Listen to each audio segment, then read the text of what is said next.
Hello and welcome to the Horror House Podcast. I'm Rocky the motherfucking squirrel. I'm Chris. I'm Jeff. I think you're muted. I think he's froze. Oh, he's looking around. Tim. No, it's Pee Wee Herman. Oh my God. Got us. Today, I ran out of my favorite drink, and I got really tired, so I had to drink a coffee at 3 o'clock in the afternoon, which made me have to poop. And I didn't want to have to poop right then, and I wish I would have had my favorite energy drink. What's that? It's called Dubby. Holy cow. But the Dub Sludge flavor. The Dub Sludge flavor. Dave, what do you know about Dubby? Man, I heard that all powdered energy drinks take like shit. And they lied, because Dubby is good. That stuff tastes good. I got the blue rabbits, man, and I can drink that stuff all day. And I'm laser focused, hard as a rock. I'm willing to run into a burning building to save orphans.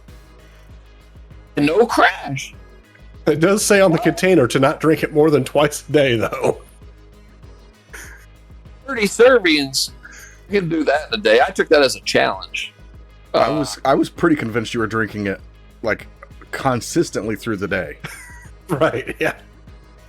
I only get the Dubby in the morning to get me up and get me going. I need that kick. And then I drink a lot of water during the day, and I put some flavor in.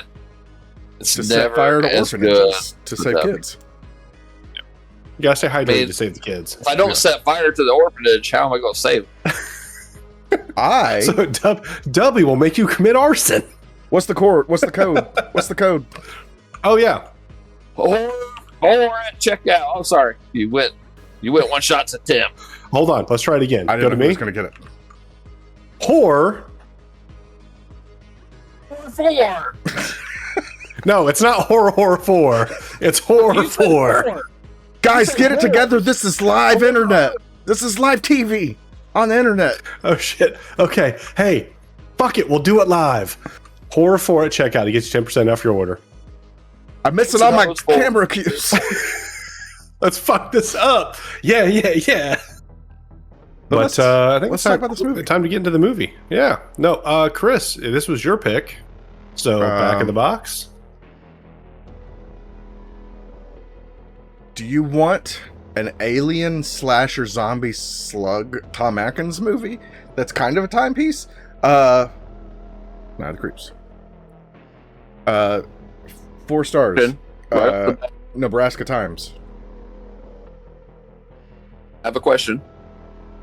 How long have you been reading my diary? You posted online since the beginning? Private. DaveThoughts.com/outlook is not private. I'm struggling right now. Let's just start at the beginning. So Fred Dekker we've already done a Fred Dekker movie before, and another that we've talked about a bunch. We've done House, the first House, when we were just still audio. And we have talked a lot about Monster Squad. Wolfman don't got nards. Wolfman's got nards. That is Fred Dekker. And there is a Monster Squad reference in this, even though this came before Monster Squad in the bathroom on the wall. It says, "Go Monster Squad." What kind of shit is it? This is the Fred Dekker cinematic universe, these two movies.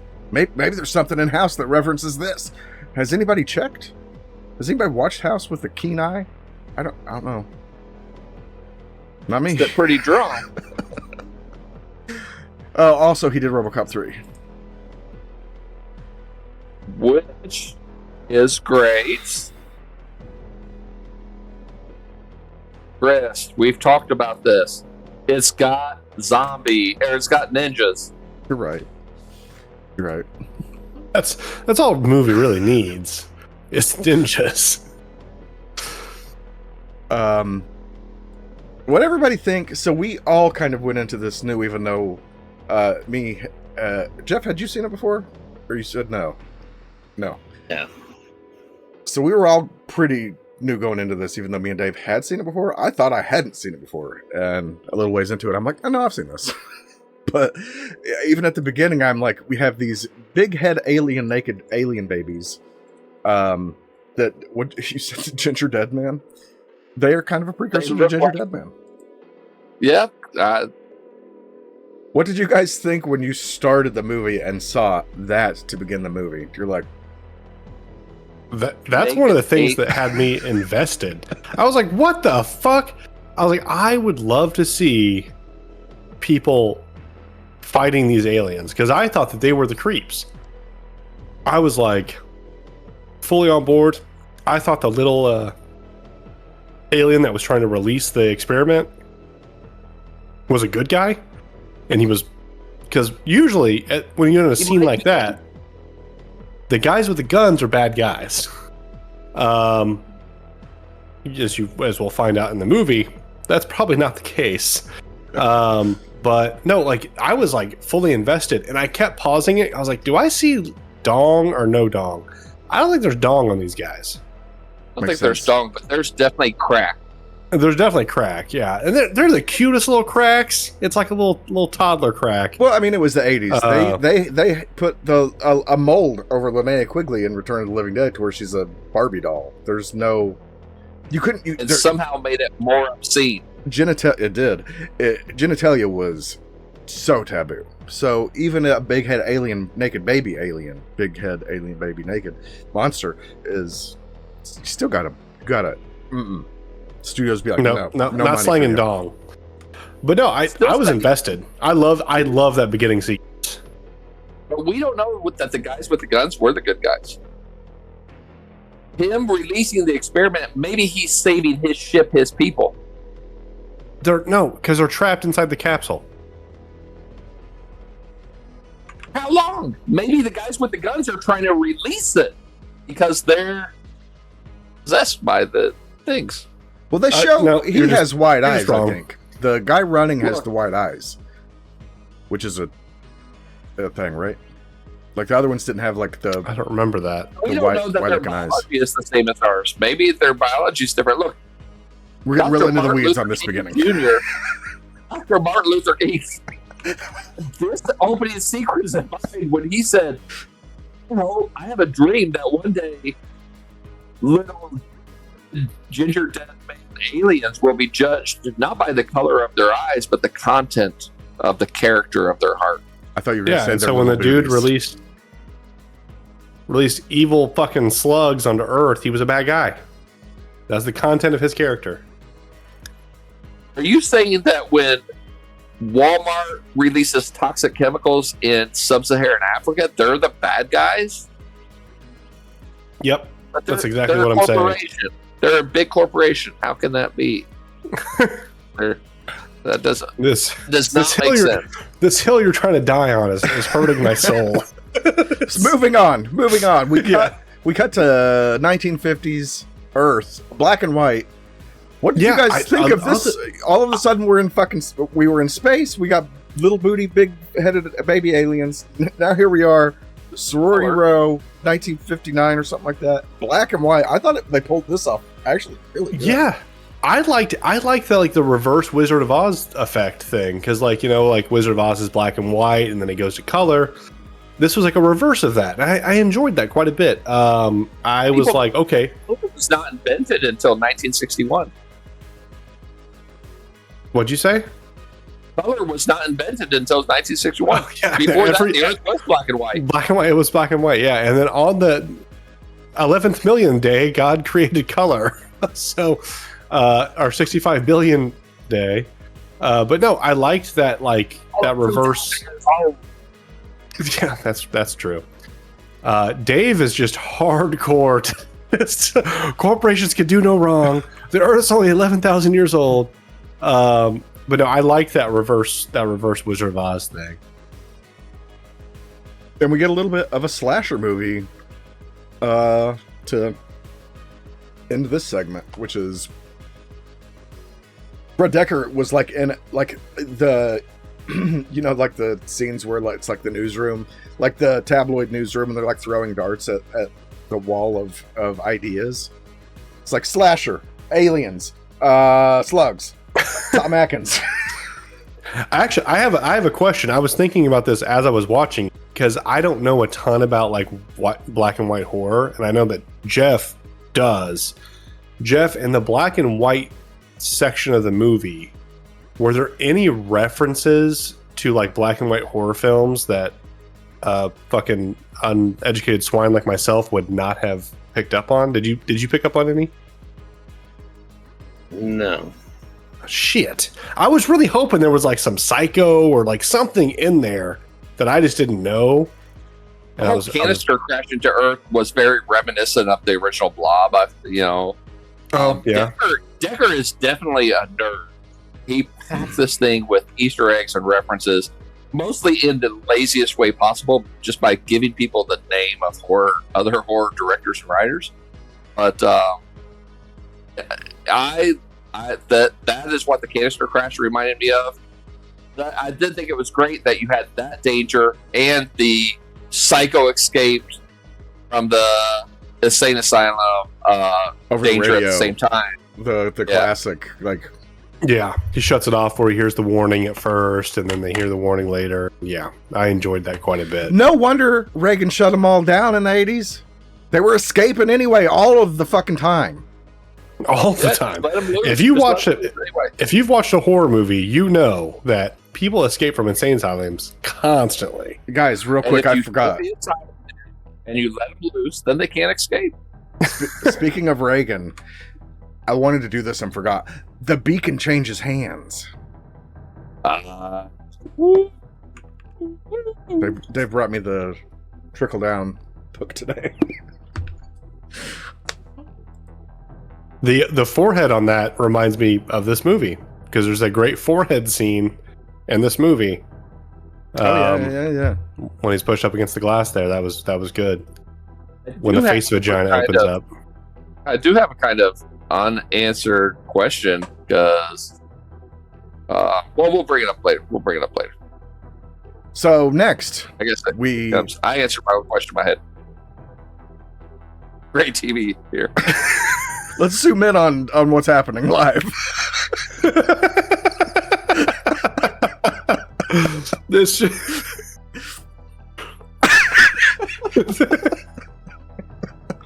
He says nothing. he's doing the fucking 80s sitcom intro.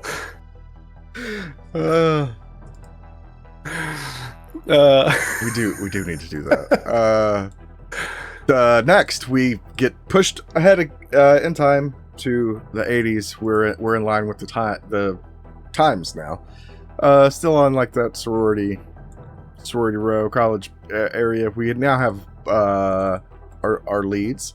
One who I think may surprise some people at a certain point, and the other who just kind of does good enough.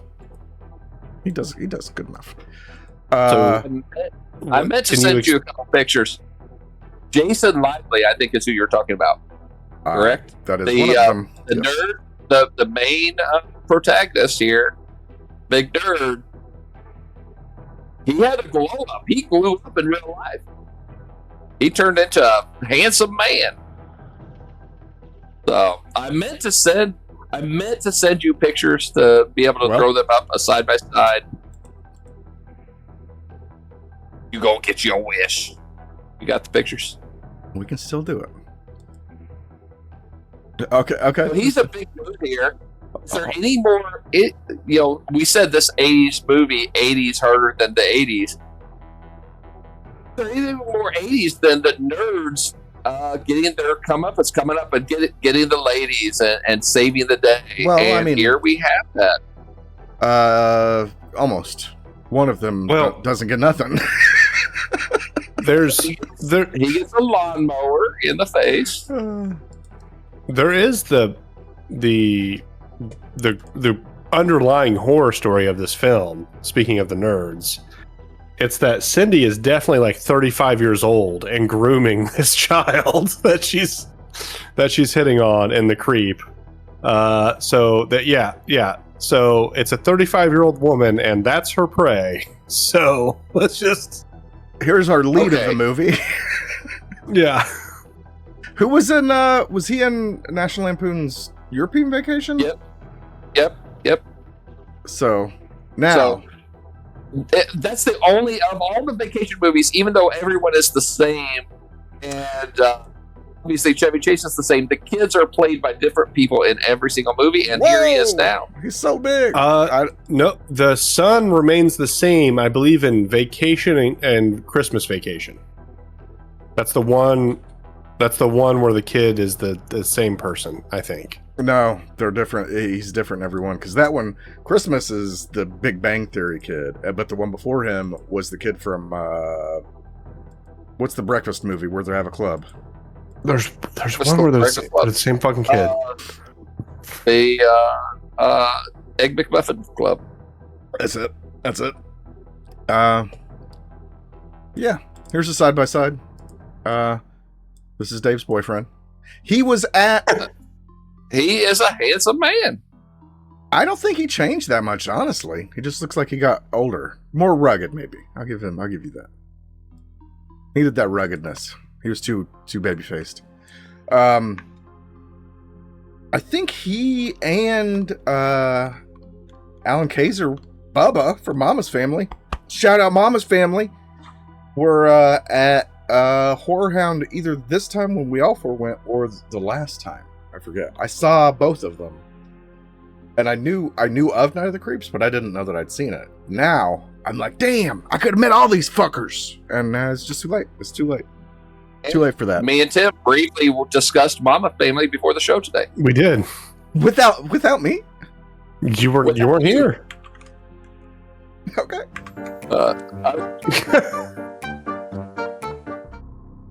Shit. Bullshit. All right. Stephen Marshall. So let's talk about JC, because he is funny. I genuinely JC laughed. is awesome. I genuinely laughed at the beginning when he goes, "Oh, that bitch." When in my notes, JC is awesome is like the first note that I wrote, because I fucking love that character. He wears on me after a certain period, though, and I'm like, this guy is not. I need him to go away. But then when shit goes down and that does happen, I'm like, oh fuck. And then he has. I'll just talk about it now because it's my favorite part of the movie, and I'm just gonna skip around. His message to other Chris, movie Chris. I was like, holy shit, they put drama in this, which is crazy. It's fucking crazy. And it's after a flesh montage, a like skin montage of like the college kids getting ready for their dance. And I'm like, oh, this is obligatory. We're gonna see like skin and stuff, and then it cuts to the message of being like, I'm dying. Dude, just sucks. And then he got to walk again after, and it's like, oh, he died doing what he loved, walking. I have a problem with the message, but it is what it is. I have a problem with the actor receiving the message. When we get to like Sorority Row, Steve Austin,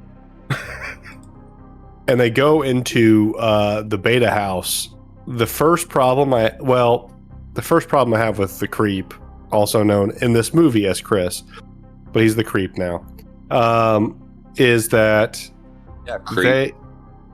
he fucking like, he's a whiny bitch, and then they go in and he like opens a beer bottle and starts pouring it into a cup. And he pours like one cup like all the way full, and then like he pours another cup with like the last 3/4 of the bottle. He puts the one cup down and he just drinks the 3/4 cup. I'm like, what are you fucking do? It bothered me to my core. I'm glad I didn't understand it. I'm glad I didn't notice that. I'd have took 3 points off for that weird shit. It bugged the shit out of me. I would have recast the movie right then, like Back to the Future. I've been like, you're out. Like, first of all, just drink beer out of the bottle, That's or crazy. just drink it out of the big cup. I don't understand. So yeah, there was that whole scene, and then we get introduced to Cindy, who's 37 years old, and she's all about these college boys. I think she was the den mother of their sorority, right? No, it was the old lady in the house in the back that got axed in the head. I think that was her mom. I think she was the den mother, though. It calls her the house mother. It just calls Cynthia. Dave, I'm being facetious. And I think She's old as fuck. Crazy. Yeah, she is. Yeah, that's a whole 80s thing. Anyway, but I don't think it's possible that she groomed this young man. He was ready to go. He was asking for it. Did you see the way he was dressed? Yeah, he was dressed like a regular old slut. No, it was funny, like that whole. She was clearly like thought he was cute, which I've seen that man. He ain't that cute. Maybe it wasn't the 80s. I don't know. But I'm like, what the fuck is going on here? It caught me off guard. Was not a fan of that love story. The 80s set nerds up to think that they could rule the world and get the ladies, and then they decided when that didn't happen in real life to destroy it. So that is what happened. I have to find a picture here and more believe than God, and I will finally get the ladies. Trying to find a good picture here to show my wife to see if this man is attractive. Wow. There's a song like that by Jonathan Colton called Future Soon. Future Sin? Future Soon. Future Soon. Yeah. I thought Future Sin sounds more metal because it's like you're fucked up now and then you're gonna do some fucked up shit later. What about Future Son? Not like child son, like this son. You think this son is hot? Wait till you see the future son.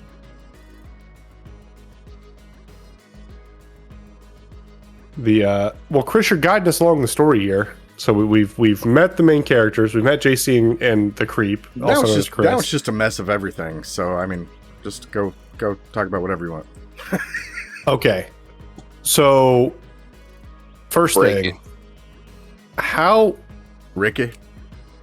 My first thing it's an 80s movie. Nothing took me out of the movie. I was invested like first montage. Loved it. But they have this body in cryogenic freeze state, right? Oh yeah. That's 80s as shit. How and why did they decide to freeze this body? Keep talking about this. Keep talking about this. I gotta find science, bitch. If you were a visitor from another planet and you were studying Earth history to know, like, what do I need to know so I can attack these Earthlings and win? And your first frame of reference was, I'm going to watch 2 random movies, and you chose this and Bud the Chud. You would think dead zombie bodies are just lousy in hospitals. And teenagers are stealing them. Teenagers are stealing them from military facilities all over the country. You know what would be funny? Go to the hospital, steal a body out of the morgue, and dump it on the steps of the frat house. I was trying to pull down my Chud 2 Blu-ray, but I couldn't get it out because it's blocked by a bunch of shit. But this is absolutely ripped off Night of the Creeps. I think it was 3 years later after this, but woo. But my whole thing is like, from a lore standpoint, so no slugs got out when this dude got infected. But they, like, how and why? I just don't get it. Why how do they try to do it? Because they knew. I'm a lore They whore. just I need froze the body. lore. You're looking for lore in Night of the Creeps. You're off to a bad start. You got Flash Frozen. Flash frozen. It's like freeze-dried Flash humans. frozen. You know, like freeze-dried fruit? It's like freeze-dried humans. They make that reference. It's clearly something they were doing in the 50s and 60s was just freezing people, criminals. Freezing people, like Walt Disney. They bring that up. They're like, he's like Walt Disney. Yeah, It's a going around. That's another thing that I wanted to bring up because Walt Disney? like freezing Walt Disney has been a conspiracy forever, right? How It's not a conspiracy, but it's true. That's true. But how did that spread like wildfire, like back in the like 60s and 70s? Like that's crazy to me. Like you guys all remember figuring out that Marilyn Manson had ribs so he could suck his own dick, right? You guys remember that story? That's before we had like, But he really had the internet. Wonder Years went off TV because he was busy during the Wonder Years acting as the lead character in the Wonder Years. Yeah. Right. So The nerd. it's Millhouse. fucking like it's insane that to me that like this movie makes a reference to that. I'm like, holy fuck, this was around in the 80s. Like, there's no internet. Like, how did this just get around everywhere? It just It's called common knowledge. Yeah. So I thought that was interesting. That was something that stuck out to me was the Walt Disney reference. and the actor in he's like the guard or something in that scene has been in so much shit. I don't know his name. I didn't care enough to look up his name. The scientist, Was he a scientist? the guy that was trying to get in the door and then he went to the payphone. Yeah, that they Yeah, I've seen him before. I've seen him in so much David shit. Paymer. That's it. What's his That's it. name? Yeah. David Paymer. David Paymer. David Paymer. And I'm he gonna played- look him Oh, yeah. up. When we see him again, and he's like vivisected, and he played that great. He's in Ocean's 12 or Ocean's 13, and I fucking love Ocean's 13. I love the Ocean's films, but he plays the unlucky guest that the Ocean's people are fucking on because they want him to give it a bad review. He's one of those And he does- quintessential side. Oh characters. Oh yeah. he's always like he's always like a story crux, but he's never the main story. He just can't remember did lines, Drag Me- probably. Drag Me to Hell. Drag Me to Hell. Line of Fire. Get Shorty. Get Shorty is a good one. Okay. There's a lot of big name actors in this. Oh, well, I say a lot. There's like there's a few because Dave even was like, I didn't realize that. I forget his name now. Miller. Nick Miller. I didn't realize he was in this. I'm like, oh fuck, I love Nick Miller. Dick. Dick. Yep. You heard it here first, guys. Dick. Tim loves Dick. Tim loves Nick. But we're trying to turn him on to Dick Miller, Dick Grayson. I like a lot of Dick. I don't mind the Dick. So I mean, as you've seen in this season of Horror House, I don't mind the Dick. Doesn't bother me. I don't knock points for Dick. I believe That was just an easy one. That wasn't even offensive, but it just felt right. the last 5 movies have featured Peen. So I think Scream is the only one that didn't feature any Peen. So what did you think about Alan Kayser in this? Bubba, Mama's Family is where I think a lot of people would know him from that aren't maybe into horror. Maybe I haven't seen Night of the Creeps. I thought he was a pretty great asshole. Like that type. That the type of the type of era. Which And character did he play? He was the frat master. Bradster? Man. Yeah. Bradster. And That is. Yep. Tim, who did you tell me was your favorite person in Mama's Family? It was that guy. And that's him, yeah. No, I didn't realize that. He's blonde in this, so Yep. it's yeah, no, the Bradster is fucking hysterical in this movie. He's the comedic relief. JC is awesome, but the comedic relief definitely goes to Bradster. I think he would, in a way, win because he never got grading to me like JC did. But still, When did JC get grading to you? Just out of curiosity. I think when he was continued really- to refuse to walk. Yeah, I'm like, get it together. Oh, shit. Fuck you guys. I mean, Yeah. That was well deserved right there. I love JC. I loved him until he went. I the love him. moment you met him. Oh, before Loved I him. met you. That's what it was. Is that about a child? Is that about having a baby? Oh shit! No, That's not probably that Cindy way. talking about Chris. Son of a bitch. Never mind. But No, I think love it was JC. So like when they were yeah, walking, like the three of them after Cynthia goes and meets Chris and JC, and they're walking before he excuses himself to go to the bathroom. So I think it's somewhere there or before, maybe even in the cryogenic place. I was like, "You're doing too much jokes, sir. Really stretching me thin right now." I liked him. But speaking of, like, before they do the walk, there's that awesome fucking scene, which I want to talk about the lore of this, where the cryogenic body escapes after JC and Chris take off. And you get the Tommy Atkins reveal. Like, oh, Detective Camden? What was his name? Cameron. Cameron. Like, Detective Cameron. No, it's Bullwinkle. And there's supposed to be two bodies. And like he fucking just comes in. Super good. Not two bodies. But they come in and but the body escapes and you get this really weird walking scene. You don't know where he's going, right? Like they have the cat spooky thing that happens, which is really fun. And then where the girl goes and opens the door, and it's the kitty cat. And then he's hitting the fucking window with rocks. And I'm like, okay, they keep some semblance of themselves, even though these like slugs are taking over, and that plays into effect later in the movie. But I did like that. But then there's that scene where she opens it up and he comes up and he like kind of presses his head against the window and his fucking forehead splits open and the slugs come out. And that was awesome. So I wanted you guys to like comment on that effect and what it felt like to you. That was good. I think most of the I thought effects in it was this good. movie It's are 80s. good.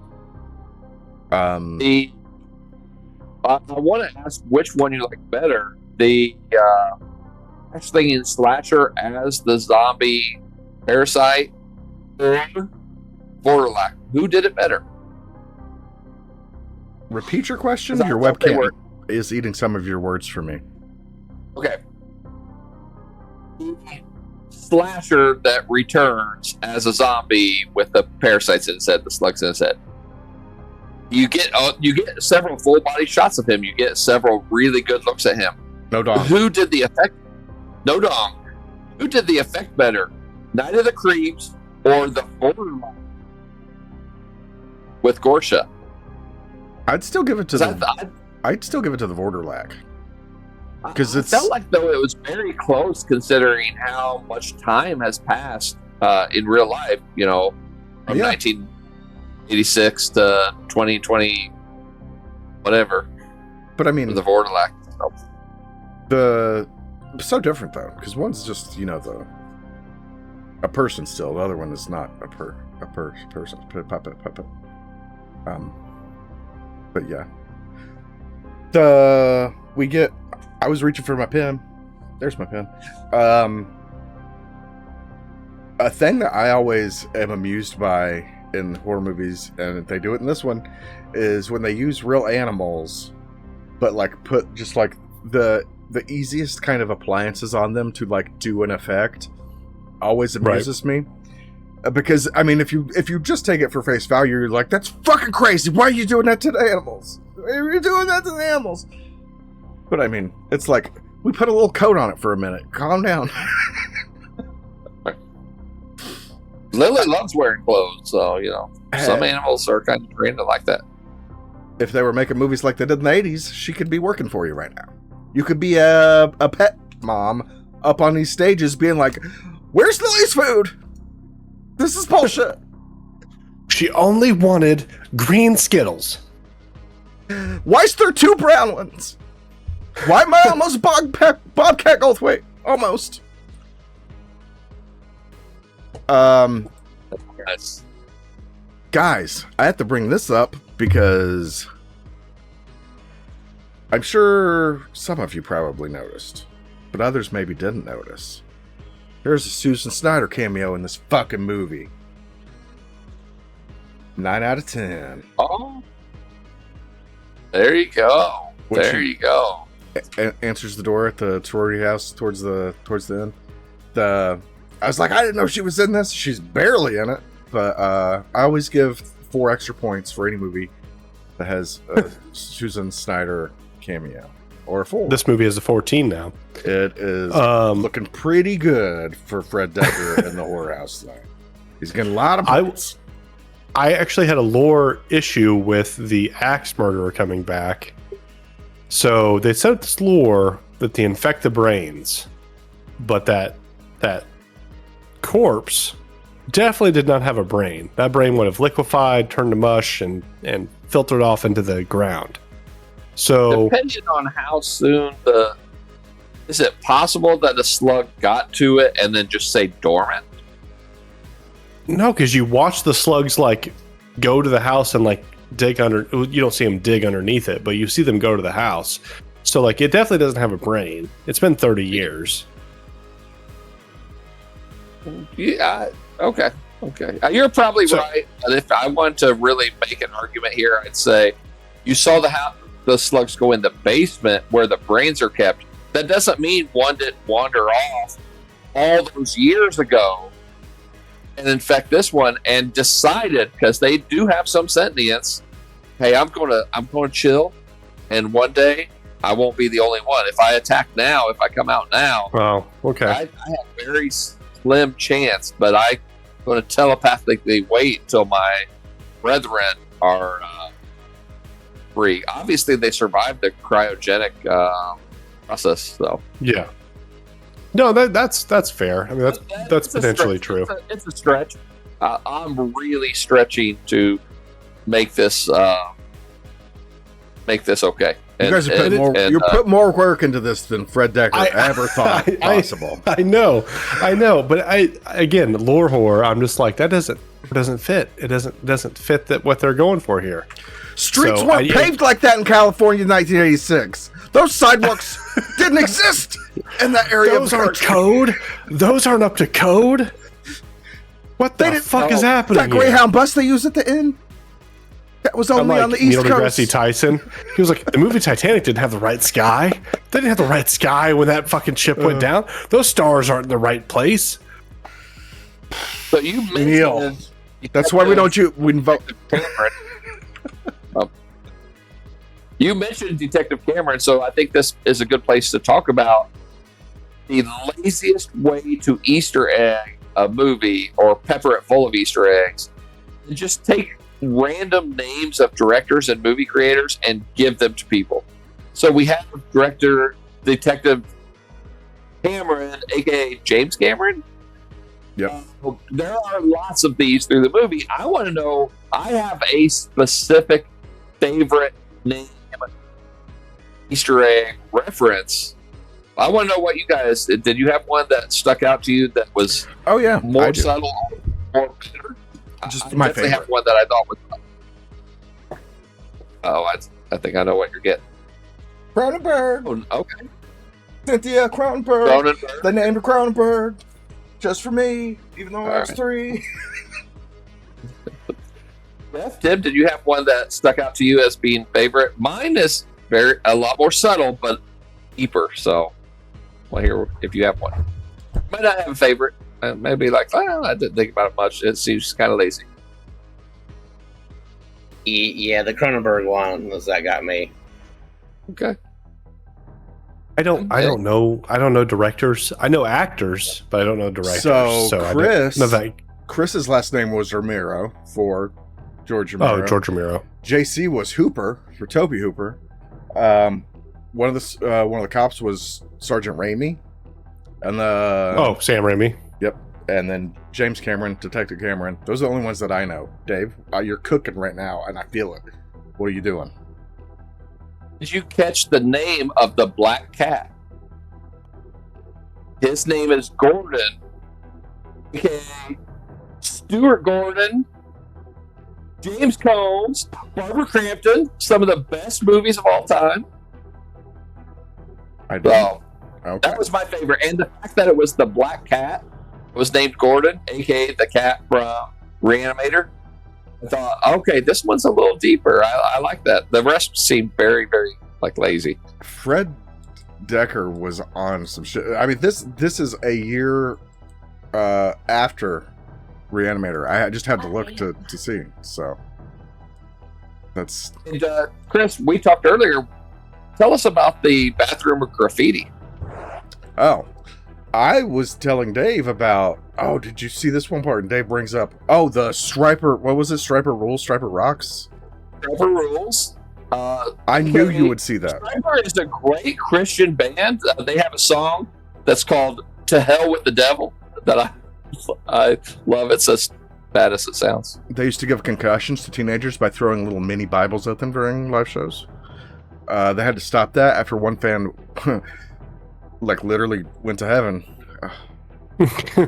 Dave, play it. Oh shit!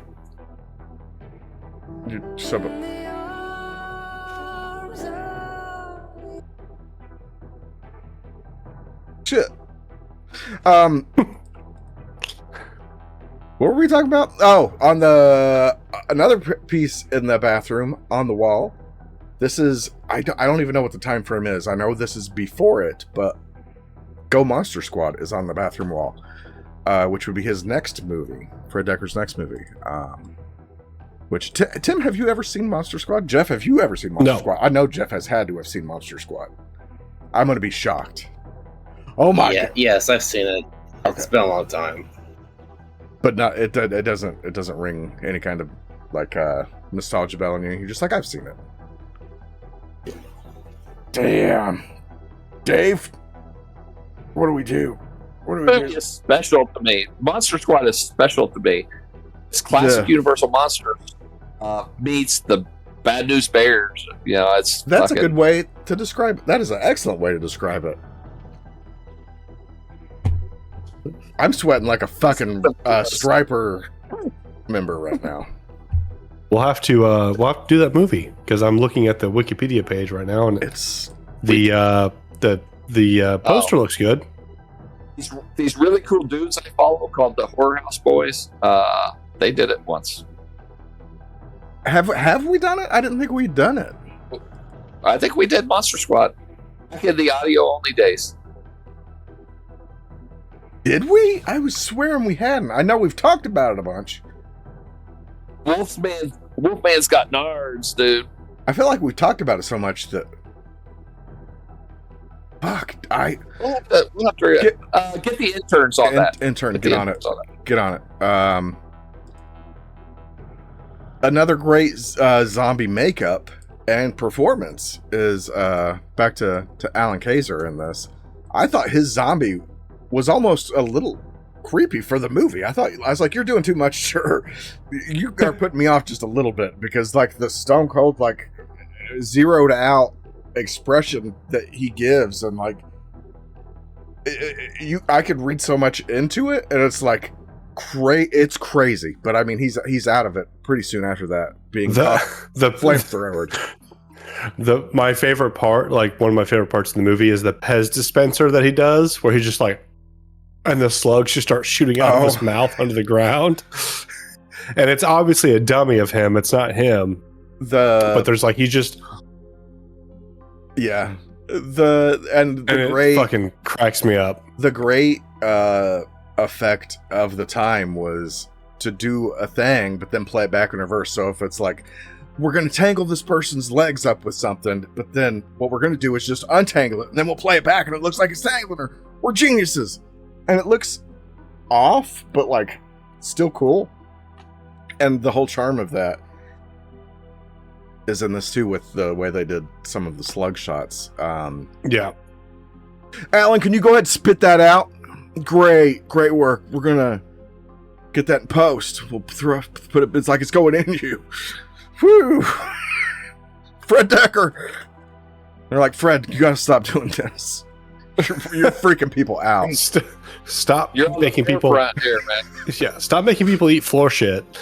He's like, will you put this in your mouth, spit it out? We'll get close and film it. I won't play it back, is what I mean. They look like beef livers. I'm pretty sure they're probably beef livers. I don't like that. I don't like it being That real. does not sound. Yeah. We used to make our own dog food, and beef liver was a big part of it. And so I had to handle a lot of beef livers and like boil them and shit. And yeah, it looked like beef liver. Pretty sure that's what it was. Boiled beef liver, or just? We would boil the beef liver in with the dog food. Yeah. But was this boiled beef liver, or just? No, this was raw beef liver for just sure. raw beef liver. Yeah, Wow. raw beef liver. Dog. Such Raw a dog. what a Decker move. Hey Kaiser, put this in your mouth, spit it out. It's beef liver. Yeah. Everyone from this movie had mad cow disease by the end of the movie. Every single fucking person. That's where it started. Night of the Creeps. That's where it started. I sent you guys a picture actually of just after that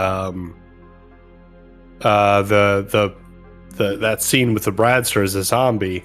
You have the bus crash, and they do this great fucking, like, they show the driver like driving or whatever, and they cut to him. He has his big fake eyes in, like over his eyelids, like big wide green eyes. I'm pretty sure they put like some sort of flash like bulbs behind these like little fake eyes they put on him, because they do the scene where like they explode and then it creates the flash and they flash them. I was like, I feel like you guys could have done that effect in the 80s without having to have like put these fucking flash bulbs on this dude's eyeballs. Like, that seems dangerous and unnecessary, but they're definitely fucking there. It's definitely flash bulb like taped to this guy's fucking face. Sometimes some of these effects, like you get a movie like this that has some cool ones and like some ones like that, and I think it's maybe comes down to the effects team, or like the lead of the effects team, who comes up with the ideas and how to pull all these things off. And he gets like 6 really good ones, and then he's got the one where he just like kind of waits too long to figure out exactly the best way to do it. And he's like, let's just try. Fuck, we're doing this tomorrow. Okay, I'm gonna need like a little bit of this, and then that's what. Let's put incendiaries on this dude's eyeballs. Yeah, I need some ping pong and I'll LED light and some super glue. Scott just super glue to his face. Scott, just close your eyes real hard. I'll say 1, 2, 3, and then you just like as hard as you can. Yeah, that dude definitely had vision impairment after this movie, for sure. Oh, do you want my impression of Scott afterwards? X-ray eyes. That's it. That's 100% his vibe. Oh. I didn't have a cane or anything like that.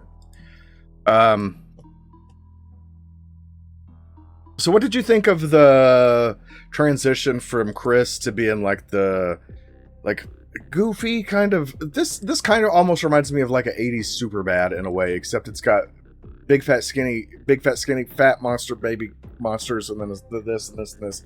It's a horror movie top to bottom and crazy, but parts like him and JC together remind me of like something of like this buddy thing, like a Superbad kind of thing. Like if you were to do it's like a buddy cop movie without the cop portion. Yeah, like you could almost put monsters in Superbad and get like a close approximation of the eras, because that's that era and then that before. We just needed some naked alien baby monster boys, and then Night of the Superbad. It's sold.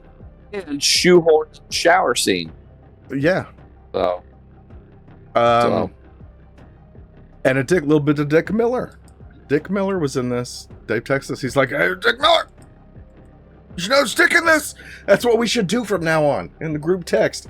And whenever we watch a movie, even if it's not for the show, if Dick Miller shows up in your movie, you reply in the text, there's Dick in this. And we'll know. We'll know. Another funny portion of the Dick Miller scene. Cameron only had one bullet for his shotgun. He very obviously loads in that one shell, racks it.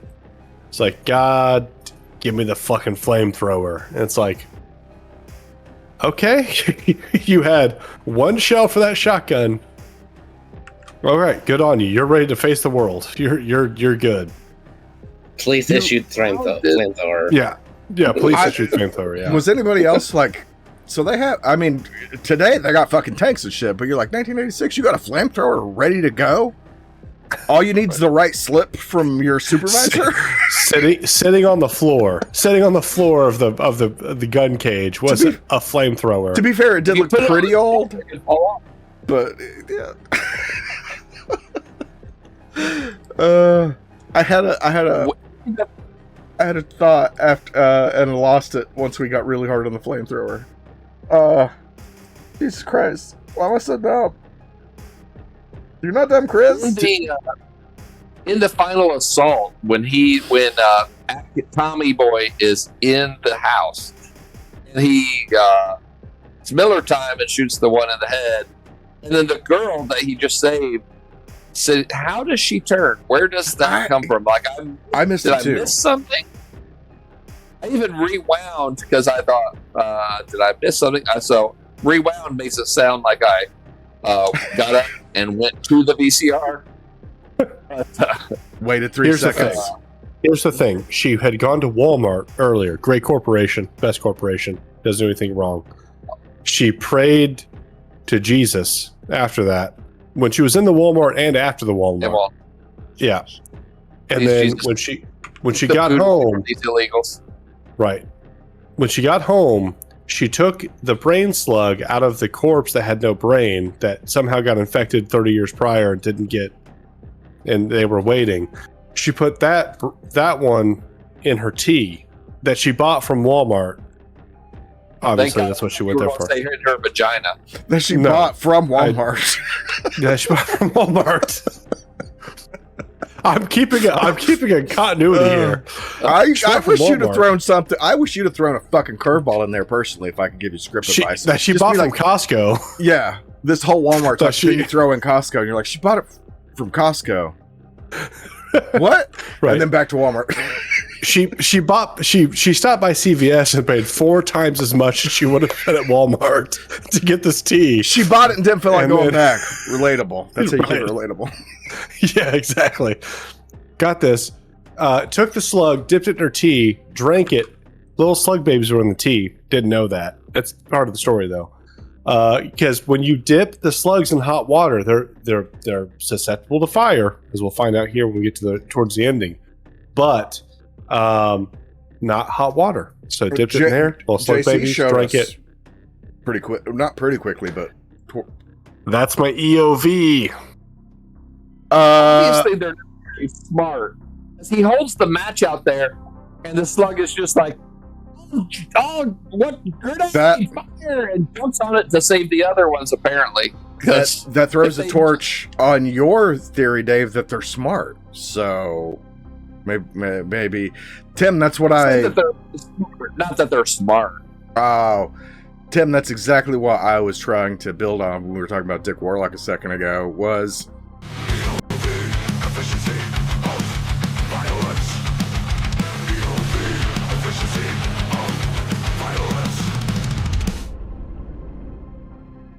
God damn, that intro is so fucking good. Oh yeah, that was great. That's so good. Shit. I've only used it twice. What's fucking wrong with me? Efficiency of violence. So you used it on a fucking Cthulhu film. That. Oh, so upset about that. Yeah, I used it on a Cthulhu film. The Empty Man. Oh, that's what I think. That's what I like, made. How do you, that's it is. And you're like, how do you defeat this? I'm like, you can't beat Cthulhu. There's no way to fucking beat this. But in this movie, if JC would have lit the toilet paper roll on fire in the stall that he was and rolled Mother shit and fuck. Mother of God, why is everything? It's chaos. Yeah. But if JC would have lit the toilet paper roll on fire and rolled it out there, all the slugs would have gone to the heat because that's how they sense bodies. That's how I'm convinced they sense bodies, and they would have all died. And then he would have been able to make it out of there and go to the group and be like, guys, there's these weird fucking slugs. They reanimate the bodies. Fire kills them. And they would have been prepped hours earlier. But everyone would have been like, we're not listening to you. You can't even walk. God damn. It was 86. It was 86. That checks out. That checks out. Get out of here. Get out of here. Brett would have been like, But what are you talking about, Jared? You're retarded. What's the book do? Is that protection? Is that a protection spell you read first? No, I'm pretty sure that's just his medical journal from 1986. Yes. It's a dictionary. It's a medical dictionary. It's just a dictionary. It's the thinnest 1986 dictionary. Why is that hitting me so hard? It's like James Webster. James Webster, retarded, can't walk, can't see, can't hear, can't walk, can't speak. Can't walk. What? You can't walk? You must be retarded. That's the definition. Oh, I'm crying. I'm crying. I'm literally crying. Yeah. If you have any disability whatsoever, retarded. R-E with the ampersand above it. TRDE-ED, retarded. Oh, God. But yeah, efficiency of violence. If he would have lit the toilet paper roll on fire and rolled it out there on fire to all those slugs, he would have killed the slugs and been able to reach his friends faster. Not as fast, because he can't walk. But reach his...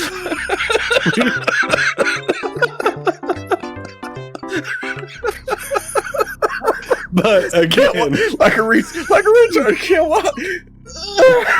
Oh fuck. Okay, but the movie. Hold on. The rest of the movie plays out. The zombies attack, and somehow, because Tom Atkins fucks, they figure out they beat the zombies, and then he comes fucking hobbling. Fire is the answer. Shit. So eating everything. This does bring me to my major gripe in the movie. He has the tape deck sitting on his stack of books there, right? It says "Listen to me,"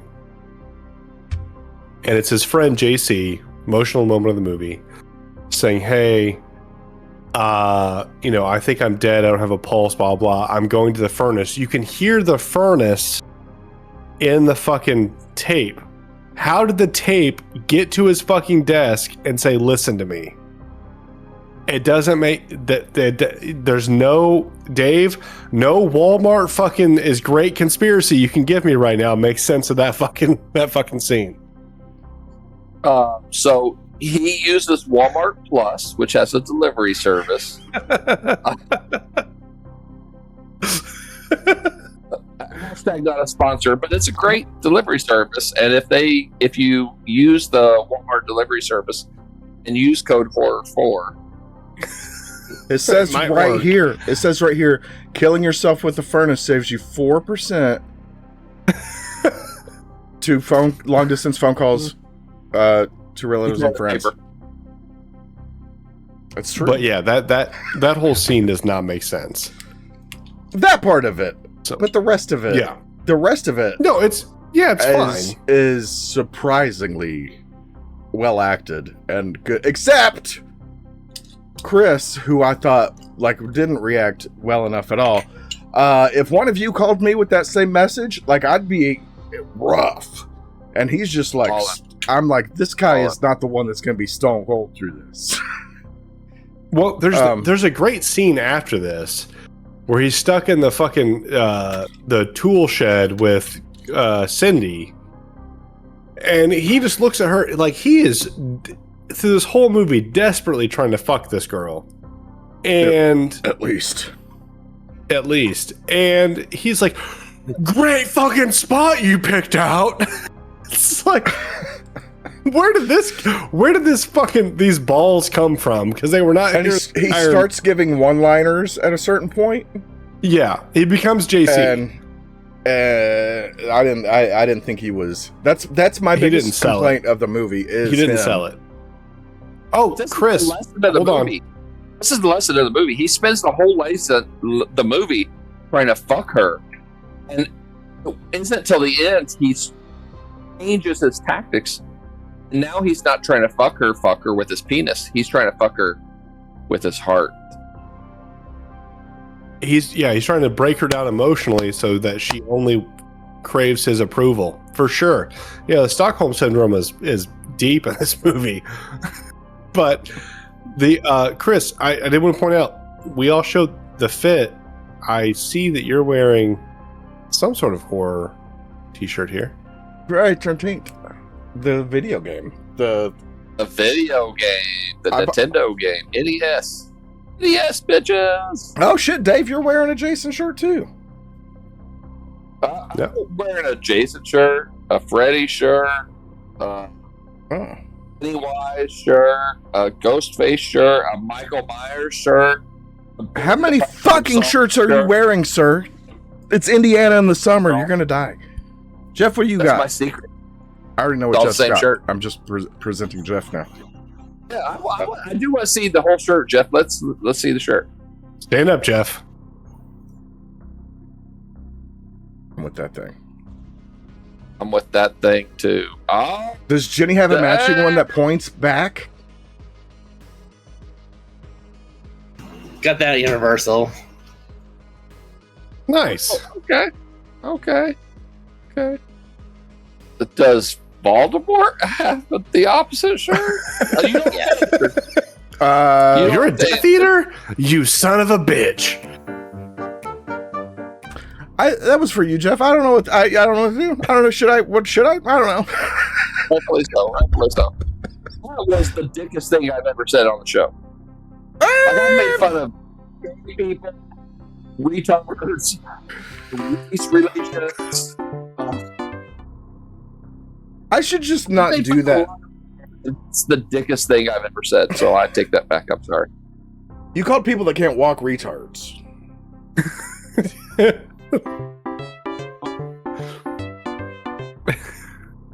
By definition.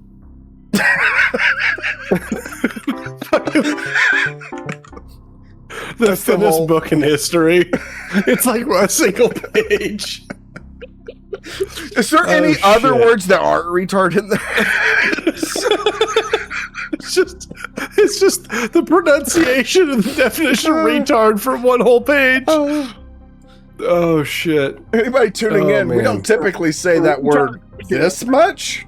No, we don't. This is a special week. It's 1986 in here. Now, hold on. Now, retardation is a real word, and it is a thing. It's not offensive. When a person we can't are walk, using it in a sense of a 1986 film, and we are making fun of the times and Dave's book in which these films were made. So it is the retard dictionary, and it is in 7 different languages.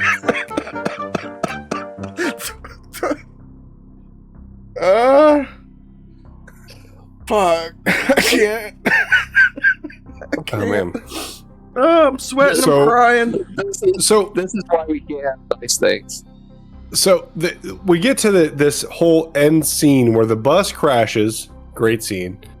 All the zombies come out. The creep. Ever, man. Come on. Yeah. Well, there's the dog. I love dogs. I love pets. again, like Wolfman, you go to risk all these people because somebody was dumb enough to be in the road, even if it's a dog. Like, I can't risk and kill 30 people because the dog is in the road. I'm sorry. Yeah, I'll hit a squirrel all day. I won't swerve for a squirrel. I will hit a squirrel with my closed fist. They bark like poodles. They're really annoying. But yeah, no, I'll hit a squirrel. I want a crow. I want a crow. I told Stella I want a crow. You and my wife both want a crow. So you guys should work on that. I would love to have a outdoor raccoon, like a raccoon that just comes up to me and eats out of my hand, because I think that'd be super fucking cute. Jeff, we have a lot of squirrels around our house. Jeff, what kind of animal are you buying? What's your wild animal fetish? Yeah, fetish? I wasn't going like that crazy. Yeah, fetish. That's right. Fuck a crow. A raptor. A raptor? Yeah. Just a dead animal. I only want something that's brought back by science that should not exist. So hold on. Dodo bird. A dodo bird. I love squirrels and have my whole life wanted to pet a squirrel, but they never come close to me. So let's go through this. Dave wanted to punch one. They have guns. Squirrel, a crow, raccoon, and bones. Raccoon. So it's like, here's my squirrel. Like we have show and tell one day, and Dave's like, here's my crow. Right? Tim's like, and Jeff's like, no, it's the raptor. Where I live, here's the femur. I live, the squirrels are pretty domesticated. I have a great picture of my son. There's a squirrel that jumps out of a tree and just stares at us, and my son starts walking towards it. I took a picture when he was a decent piece away because I figured the squirrel would run away, and he keeps walking towards it, and the squirrel's just standing there with his fucking hands out, like, you gonna feed me? I'm like, you need to son, get away from that fucking squirrel. You need to start training that thing. Peanuts in the shell. Squirrels love them. No, that's fine. This was at a park, not next to our house. So you start leaving the trail of peanuts to the house. Build your army. Squirrel. The amount of streets between my house and that park, like Jeff said, they have guns. About 7, so it's dead. But yeah, no, the raccoon. I've always wanted a little, because raccoons are super smart. You can have a pet raccoon as long as you feed it. Plus the very cute. But yeah, super cute. You don't pet anything as long as you feed it. Can you pet me, fucker? What the fuck? You weren't on board, Dave? You can milk anything if it's got nipples. Can you milk me, fucker? I wasn't calling Jeff a fucker. Dave, get with 2012 cinema. Jesus. Are you... So we get the... And we're part that seemed of like a good eye popping moment. We're fired out of it. All right. Any other thoughts anybody wants to hit on before we... Oh yeah, no. We get to the end scene, and Cindy and the creep become super badasses. Yeah. Chris is blowing heads off with a shotgun. Cindy's using the flamethrower, and then at one point they just switch, and Cindy has the shotgun and he has the flamethrower. Out of fucking nowhere. That's just. But there's the lawnmower scene. Yeah. There's the lawnmower. That was the buddy with the lawnmower. Yeah, Dave wants to talk with the lawnmower. Now, Dave, I got to ask you a question. I don't know the years of this to Dead Alive. Vice versa. I don't know which came before. Which is the original lawnmower scene? Well, let's see. Dead Alive is much later, 1992. But really? Holy shit! I didn't realize it was that old. There's another lawnmower murder that we should talk about, and that is, it's still 2 years after the Sleepaway Camp. 3 has the lawnmower scene, right? Is it 3? I don't know if I've seen 3. I've seen 1 and 2. I don't know if I've seen 3. Sleepaway Camp 3 as the scene where she buries one of the camp counselors up to their neck and runs them over with the lawnmower. Oh, yeah. That's right. And we get a replay of that with Sinister.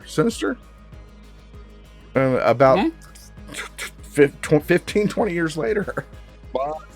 Much later, yes. I love Sinister. I watched it because you made me. You told me to. Thank you. Thank you for following, doing your homework. You get an A. You get a gold star. I do my best. So I do want to bring something else up. The one-liners. There's nothing more 80s than the one-liners. And we have to give a lot of credit here where credit is due. We do. To an immigrant. Sorry. Or, well, not weak. Arnold Schwarzenegger, who came to America and wanted to be a comedian. He wanted to... This is the story of Arnold Schwarzenegger. He was a bodybuilder. He was a stud. We all know. A lot of people think from the neck down, I look like a young Arnold Schwarzenegger. A lot of people think that. But he wanted to be a comedian. And so when he started in early movies, his first movie was Hercules Goes Bananas, which is terrible. And I would say, is there anything more iconic about Arnold Schwarzenegger than his voice? Like, I know the muscles, but I think the voice is even more iconic than the muscles, than the body. I think the gap between his teeth is more iconic than his muscles as well. It's not a Michael Strahan, so... No, not that big, but still a big feature. And it spits out the things, so... It's part of it. It's part of it. But if Hercules Goes Bananas, his first movie... actually dub his voice out, which is awesome. Yes, for Lou Ferrigno, which is crazy. And then he goes on, and in his movies, Arnold, because he wanted to be a comedian, is the one who started with these one-liners, and he really, like, the 80s were known for like the catchphrases and the one-liners, and this movie is full of them. One that was not originally in the script, Thrill Me, which I feel like the movie is only 1/3 as long if you all take all the Thrill Me references out. It's apparently a Tommy Atkins edition. He's not just a pretty face, ladies. He's not just a pretty face and a huge wanker, ladies. He's an intelligent man. He wrote that line himself. So we also get It's Miller Time, and what I think is the lamest one-liner in the movie, right before he runs over his friend with a lawnmower, he says, "Later, dude."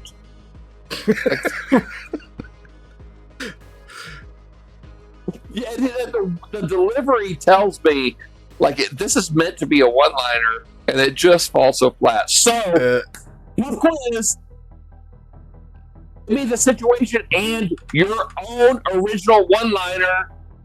Go, Chris. Start with you. My own situation.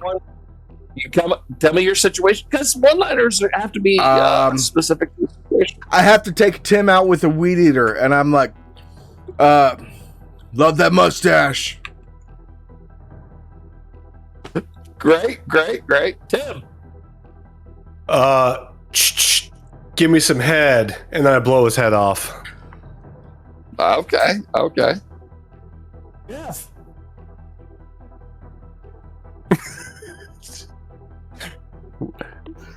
Hold on. Go back to Jeff. Jeff, move your mouth. Retard. A rare?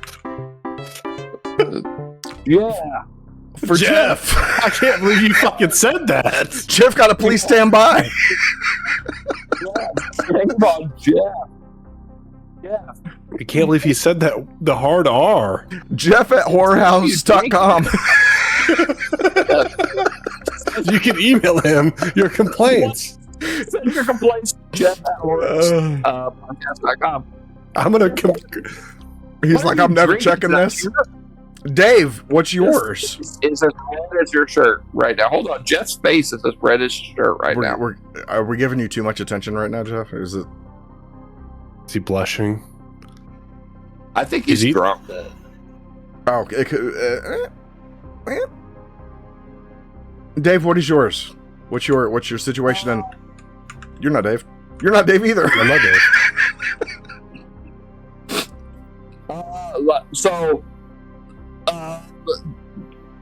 Werewolf is coming at me. Grab the baby flowers off of the shelf at the CVS because we're at CVS. Shove it down his throat, and then I light it on fire, and then I say, "It's double coupon day at Costco, bitch." While you're at CVS. I thought you would have a banger, Dave. I am amazed right now. Dave was so invested in our one-liners, he didn't come up with one of his own. No, I try not to. If I'm like, oh, that's a great concept. I don't want to work on that in advance. Hit you guys at the like. So I try to the same. I try not to think about it. No, the one-liners in this are pretty great. The JC, like Chris mentioned before, like JC, like is a constant one-liner machine. And I could see how that would become grating. The next movie he was in, which was Shazam, 2018, 19. What? Did you say 2019? What was Shazam? When did Shazam come out? The DCEU. Is that not the same? Is that the same? I mean, can't tell the difference between retards. Is that Levi? Hold on. Send your complaints to Jeff at whorehouse.com.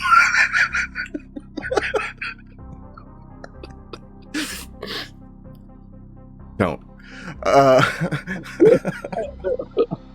Jesus Christ.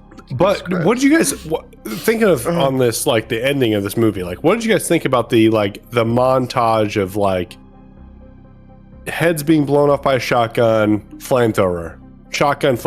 I thought it was dope. On board. The effects in this. Necessary. Yeah. Yeah.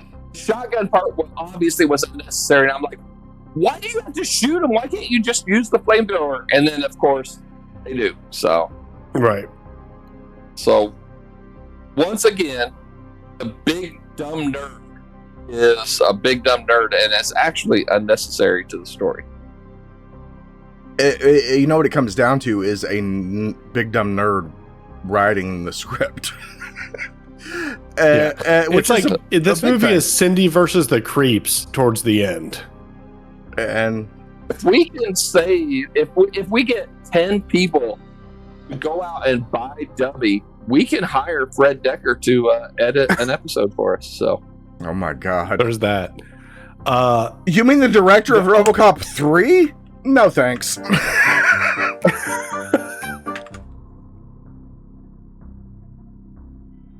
I was going to hire him on Cameo. He's going to watch this episode and be like, no. You guys are a bunch of retards. I preempted myself. I don't think any of you can walk. I don't think a single one of you can walk. Look, I'm so cool. My sunglasses come to me. To me, my X-Men. So yeah, we get to the end of the movie. Oh, and then the big reveal at the end is the alien spaceship looking for the leftover slugs. This was not the original theatrical ending, I have learned. Originally, and I think this is the version that I saw, which made me kind of not like it originally. The original ending is we don't get any of that. We get Detective Cameron, Detective Steal Your Girlfriend, Ray Cameron sacrificed himself to get rid of the slugs. And then we cut to Chris and Cynthia, and then the fucking dog that we barely saw in the movie, not the zombie dog, the one we should have ran over in the bus, comes strolling up, and Cynthia's like, "Oh, a dog!" Bends down, it spits a slug in her mouth, credits. So, that was the original theatrical ending. You just reminded me of this. I do want to recommend, like, Tommy Atkins' character, Ray Cameron, the detective, puts duct tape over his mouth when he goes into the basement. It was a meta moment, like a he knows he's in a horror movie moment. He's like, he does what he needs to do to, like, keep himself from getting infected. I really like that. That's fucking dope as shit. That's agree. Awesome. I absolutely agree. I was like, here's somebody who's in a horror movie that sees the rules and fucking was like, I'm gonna do these rules now. And it's like, fuck yeah, yes, do that, fucking king. That was until he takes the duct tape off so he can say his one-liner and countdown. I have a problem with the countdown because the countdown starts off 20.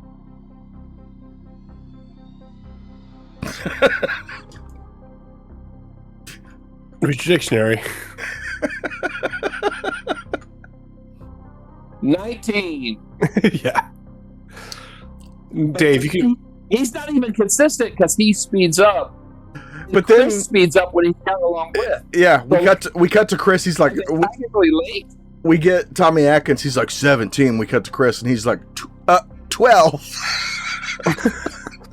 I'm like, Chris, we cut to Chris. It's like 16, 15, 14, 13, 12. And it's like, okay, that's not how fast he was counting. He was counting fucking. That's why like we fourth sync. Measure, dog. That's why we wind our watches together, like Bill and Ted taught sync us. Watches. Get with sync it. Watches. But yeah, that whole so scene. Cool. I did like how when they blew up the house, they only blew up the one half of the house. Like it was like canon to like where the gas was. I was like, all right, that makes sense. I was like, okay, I'd believe this. And then he kisses the 35-year-old at the end. I'm like, okay, believability is gone. I don't believe this movie anymore. My instructor when I was in nursing school, I was in nursing school when I got the tattoo on my chest. I don't want to offend anybody. I'm just like, I should preempt the show now just for you saying that. It's a hand flipping the middle finger. That's the least offensive thing you've said tonight. So I got that while I was in nursing school, and like 2 days later, I was in clinicals, and I won't name her, but my clinical instructor, Sheila, pulled me into the bedroom, and she was like, "Heard you got a tattoo. Can I see it?" And I was like, "Sure." And so I showed her under my scrubs, and she's like, "That's what I heard. I got one too." And she fucking whipped out her fucking titties, not all the way, like just shirt.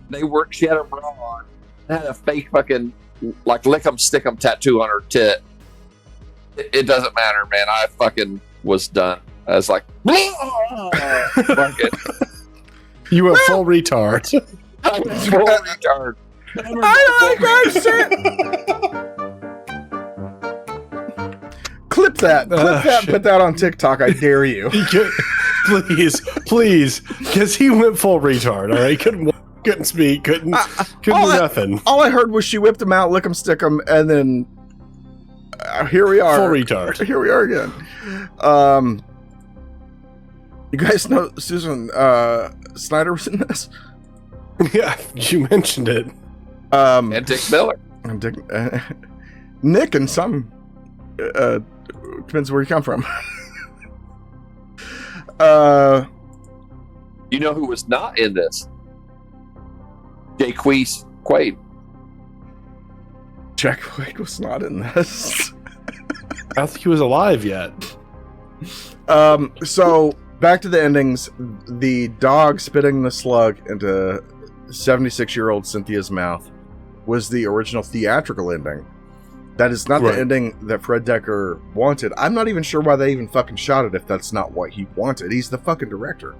But studios and all that, the ending that was eventually restored with the Blu-ray releases and stuff, you watch it now, you get what we get, which I think is what we've all seen. Cameron coming out as charred corpse, infected, drops down slugs, cemetery, which is I love it. I love that thing. But then we get the call back It's to the the biggest ship. fucking cemetery ever, by the way. They were different. It's in the 80s. fucking massive. And then we get the spotlight, and then the reveal of the alien ship, like as it flies by, and I'm like, this looks so good. Why does this look so good for the budget that I'm sure that this had? I was kind of mesmerized by how good it looked. I'm like, this is the alternate one.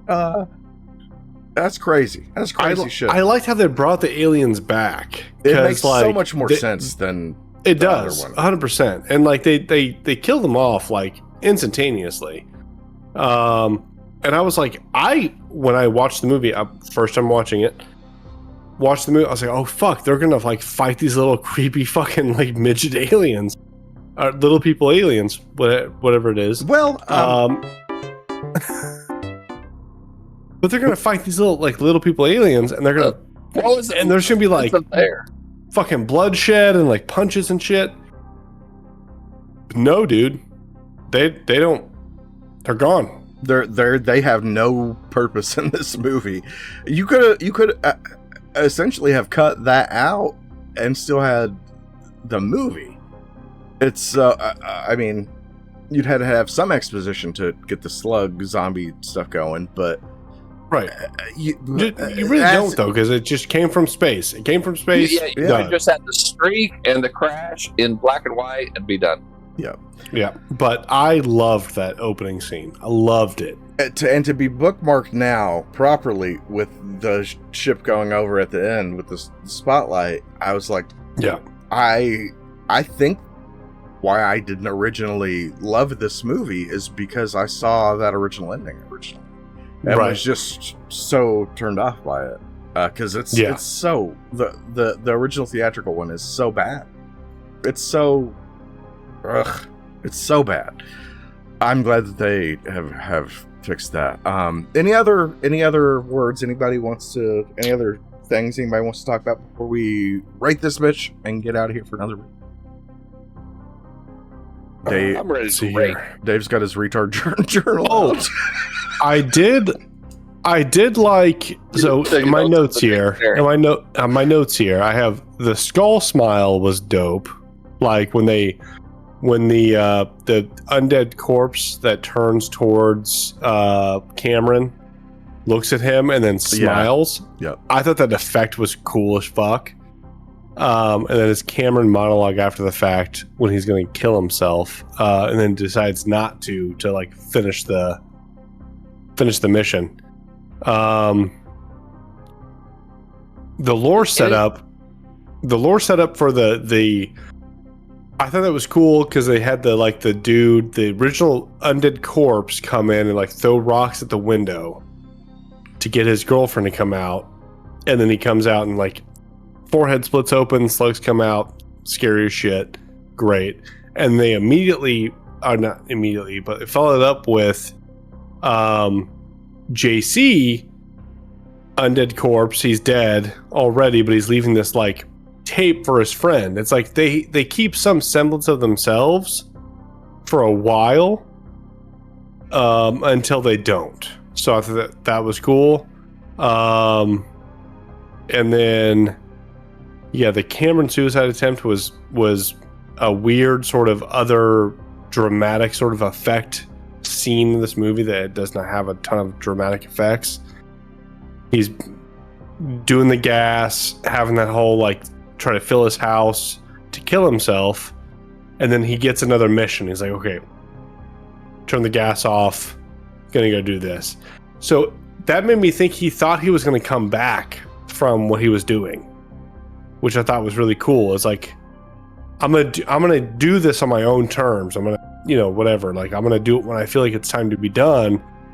And he goes out and he's like, okay, this kid has this fucking crazy notion that fire kills them, blah, blah. I'm going to go out and do this now. So those were my notes there. Was I thought it was cool that he wanted to end it on his own notion and like kept his own faculties. We didn't even talk about the whole Cameron thing of him, that being his girlfriend at the beginning, him being a cop. Yeah. Back then even. He was Ray. Yeah.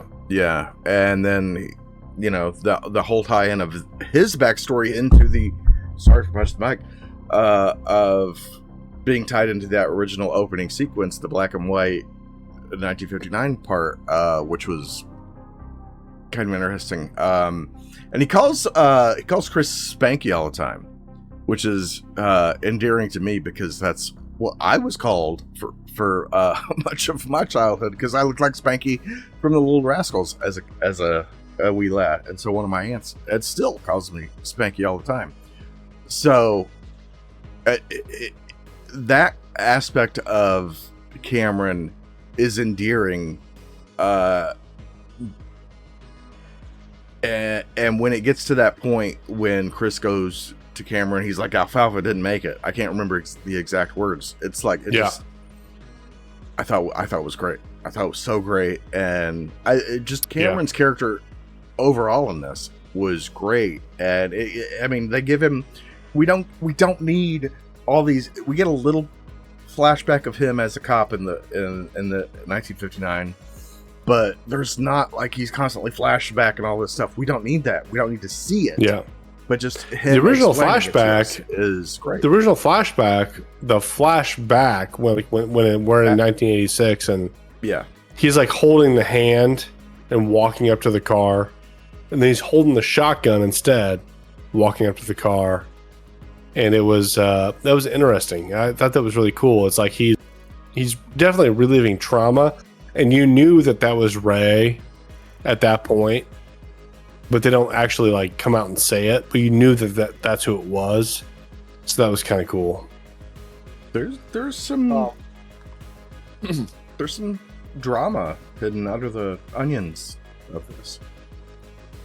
In the alley scene where they track the cops track the one killer, and I thought it was great. I clearly thought the creep was going to kill the cop.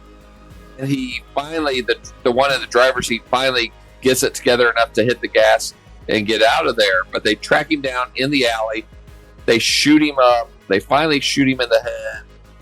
The slugs come out. Clearly,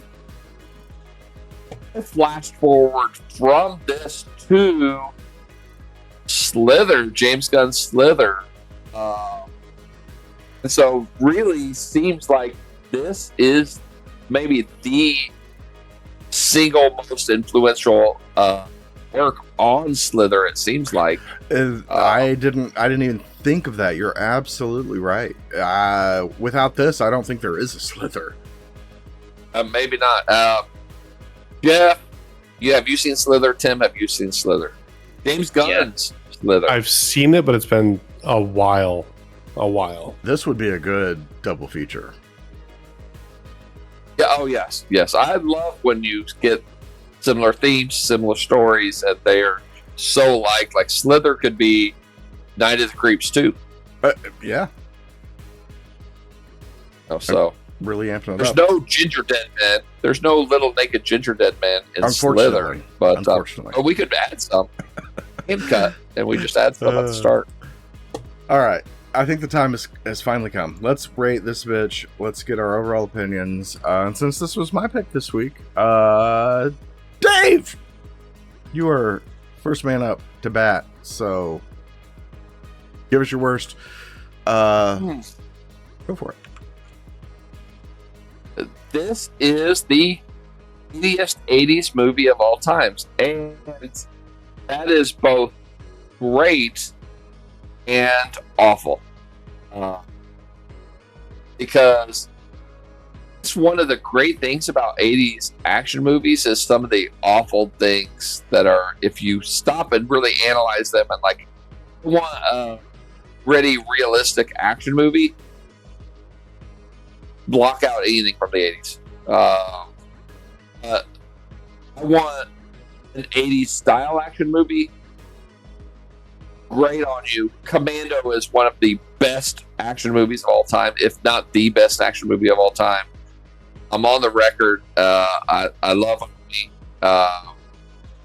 And the one-liners, the Easter eggs, the laziest Easter eggs of all time we get here. So I think this is a good flick.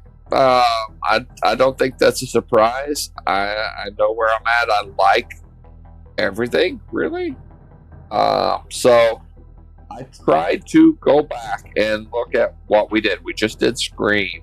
I gave that a 6.5. We did Borderlack. I gave it a 6. We did Empty Man. I gave it a 5. So looking back at some of the things we've done recently,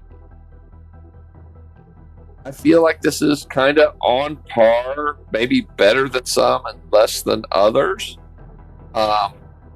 So, for pure entertainment value, I gave this a 6.5. A respectable score, my friend. Jeff, give us your overall opinions and thoughts and rate this bitch. I mean, overall, for camping, for a camp kind of movie, it is good. It's entertaining. It just has, a lot of issues with storyline, and there's not enough information about what's going on with the aliens and why they have, technology to freeze people back in the 50s, apparently. So there's a lot of stuff like that. So overall, I just give it a 5. A 5. All right. Yeah. All right. It doesn't get any more middle of the pack than that. Tim, it's up to you. Yeah. So You're not Tim. this is the first. I'm not. That's not Tim. I've been trying to, until this point, judge movies based on their horror factor. Watching this movie, I realized that that's not a good way to do this. I need to base it on the movie. I was fully invested from the start. I was entertained. I had a good time. I based this movie on a movie. It's really good. It's really, really fun.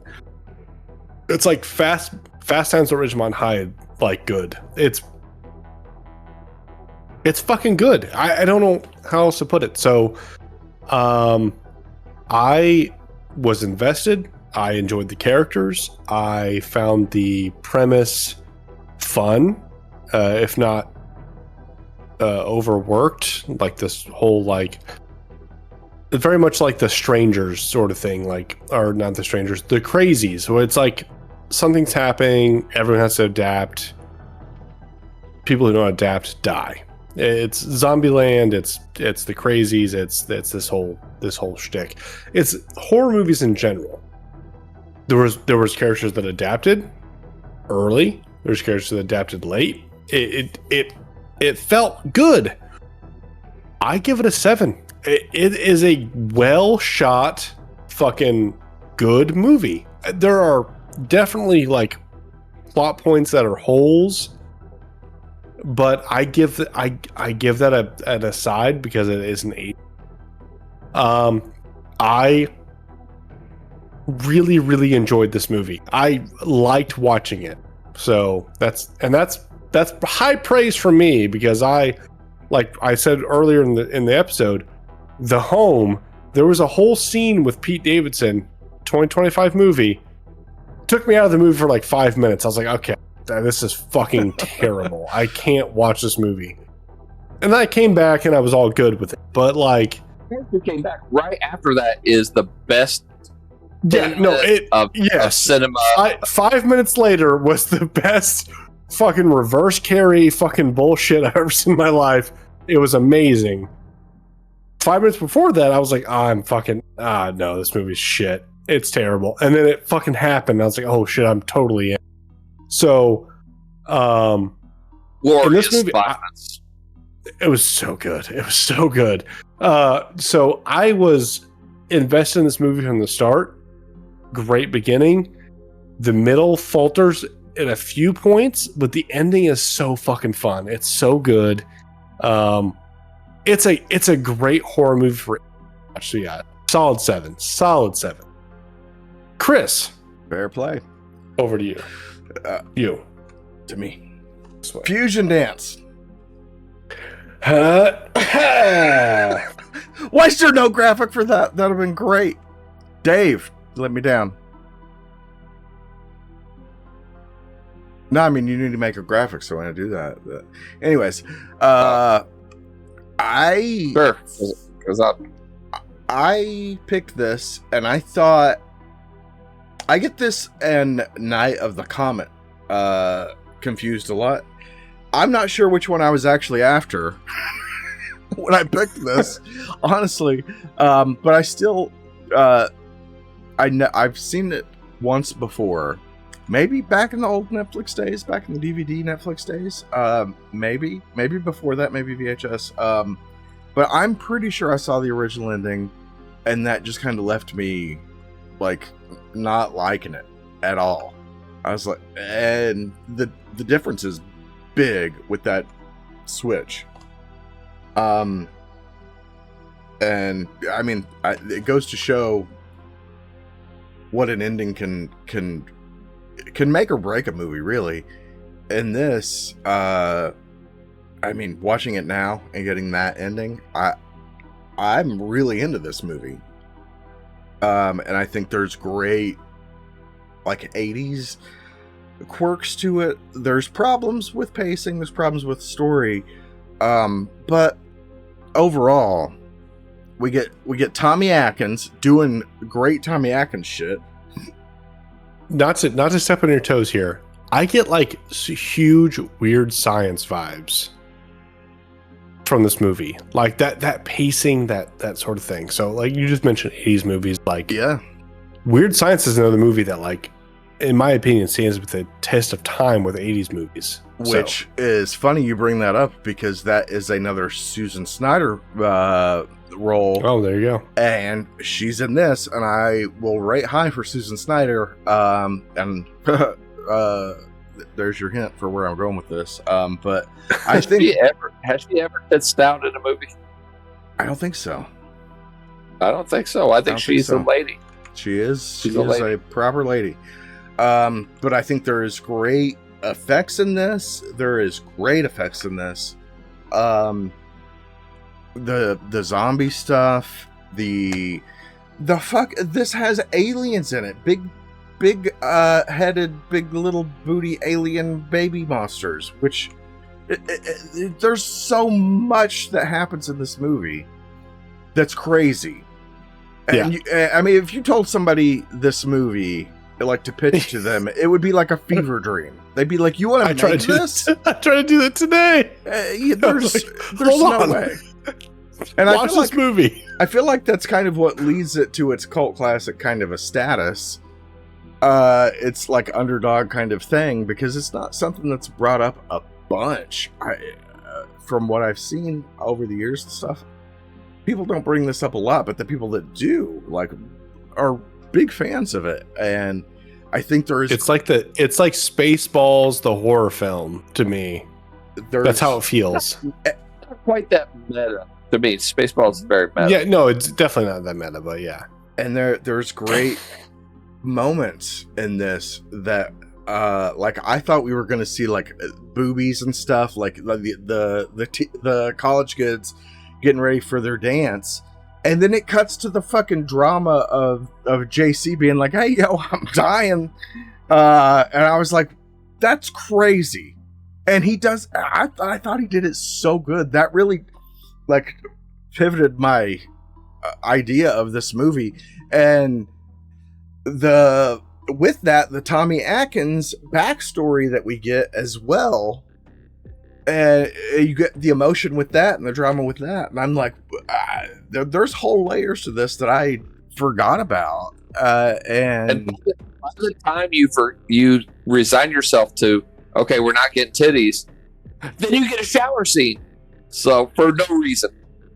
And I mean, 80s is shit, like you said, Dave. And 80s is my fucking shit. And so, of course, you put the Susan Snyder effect for me into this, and I mean, seven. Are we gonna get a rare above 10? No, you get a 7.5. Okay. This is the highest rater. That is. Oh yeah. I did it. Thank you. I'm glad you guys could be here for Chris this. Rate's low has been broken today. Thank God for Gives us Susan an Snyder. average, 6.5, 5, 7, and 7.5 gives us an average score of 6.5. There we go. Oh, That's That's above that's average. respectable. That's I fair. feel like that's respectable. It's fair. It's a good movie. It's a good movie for Um, sure. I really liked it. I liked it more than I really thought I would. But Jeff, it is your week. Low, man.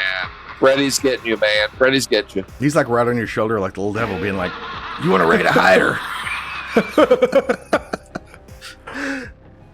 And me, once again, I think I was on here last week for lowest or highest. I forget, but this for you, Sue. Lowest. We did it. You were lowest. Let me turn this off, so next week it's not there. Doesn't come up. Help your future self, I always say. So as we've learned here, Jeff is a retard of cinema, and Chris is a retard of feeling. and Susan Snyder. Join the Susan Snyder fan club. I send out newsletters weekly. She's not doing a lot, but But enough. no, it was. You know what this reminds me of? Thinking back, Lost in Space, the 2001, 2002 flick that came out, was not good. With Did not Joey pay from Friends. Yes. Did not pay homage to the original. I properly. fucking love that movie. I do too. It's a guilty pleasure for me. It's so really enjoy good. that movie. I randomly And, saw the effect of Joey from Friends turning with the fucking gun and gets like the shield. Oh yeah, CGI they were over him. showing. I I'm saw like, that why too. is this so good? Yeah, it was so good. It's like, why is CGI so bad now? When this happened in 2001. Yeah. No, it's so good. Forget the Epstein list. That's what the FBI needs to be investigating. Exactly. Why is CGI so bad now? But no, I got those vibes from this movie though. I know and recognize that this movie is not great. Nostalgia. But this movie is pretty great. I will make reference to Dave's sign and say, not only does Tommy Atkins fuck, Night of the Creeps fucks.